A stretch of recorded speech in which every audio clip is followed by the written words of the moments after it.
Assalamualaikum warahmatullahi wabarakatuh. Perkenalkan, nama saya Rukmiyati Mardani. Di sini saya akan menjelaskan materi saya, yaitu tentang bakteri. Selanjutnya masuk pada slide kedua. Apa itu pengertian bakteri? Bakteri adalah kelompok organisme yang tidak memiliki membran inti sel. Organisme ini termasuk ke dalam domain prokariota dan berukuran sangat kecil serta memiliki peran besar dalam kehidupan di bumi. Masuk pada slide selanjutnya, yaitu karakteristik bakteri. Yang pertama, bersel tunggal.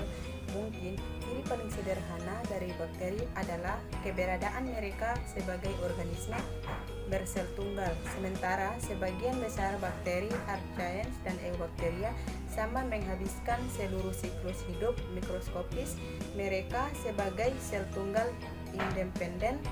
Beberapa seperti dalam tanah, Myxobacteria akan membentuk tubuh berbuah multiseluler sebagai bagian dari siklus hidup mereka. Yang kedua, tidak ada organel. Sel eukariotik seperti tanaman, hewan, dan jamur memiliki inti yang terikat, membran yang kompartimented, DNA sel dari sisa sel. Fungsi lain di dalam sel ini juga diserap ke membran terikat. Organel khusus seperti mitokondria untuk respirasi sel dan kloroplas. Untuk fotosintesis, bakteri tidak memiliki nukleus dan organel kompleks dalam sel mereka. Yang ketiga, dinding sel. Sebuah dinding sel peptidoglikan adalah fitur, namun di antara eubakteria, dinding sel ini menyelubungi sel bakteri, memberikan kekuatan dan mencegah pecah di lingkungan. Berubah salah satu pengujian yang mendasar dilakukan dalam minifikasi adalah pewarnaan Gram yang mengkategorikan sebagai eubakteria Gram positif. Gram negatif didasarkan pada kemampuan dinding sel untuk mempertahankan kriteria biologis pewarna. Dinding sel merupakan target antibiotik, penisilan, dan turunannya. Slide selanjutnya yaitu struktur dan bentuk bakteri. Struktur pada bakteri menjadi dua, yaitu struktur luar dan struktur dalam.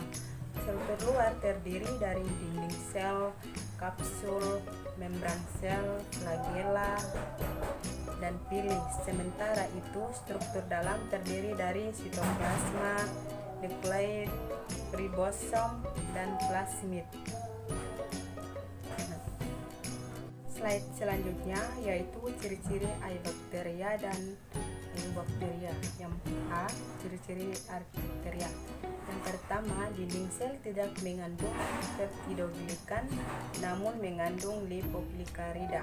Yang kedua, hidup bebas, tidak ada yang parasit dan bersifat non-patogen. Yang ketiga, merupakan organisme ekstermofil, mampu hidup di lingkungan ekstremen seperti kawah, gunung berapi, di dasar samudra, danau, laut mati, dan dalam lumpur. 4. Bentuk bervariasi, yaitu bulat, batang, spiral, atau tidak beraturan. Yang kelima, berukuran 0,6 sampai 5 mikron. Keenam, reproduksi dilakukan dengan cara pembelahan biner, membentuk tunas atau fragmentasi. Yang ketujuh, dapat diwarnai dengan pewarnaan Gram. Yang kedelapan, bersifat anaerob. Slide selanjutnya B, yaitu ciri-ciri dari eubakteria. Yang pertama, berupa organisme bersel satu atau uniseluler. Yang kedua, belum memiliki membran inti atau prokariotik. Yang ketiga, berukuran mikroskopis atau rata-rata 1 sampai 5 mikron. Keempat, memiliki dinding sel dari bahan peptidoglikan. 5. Bersifat kosmopolitan atau mudah ditemui di mana saja. 6. Tidak memiliki kloroplas maupun mitokondria. 7. Umumnya bergerak menggunakan flagella. Yang ke-8, dalam kondisi yang kurang menguntungkan akan membentuk endospora. Slide selanjutnya yaitu perbedaan dan persamaan archaebacteria dan eubacteria.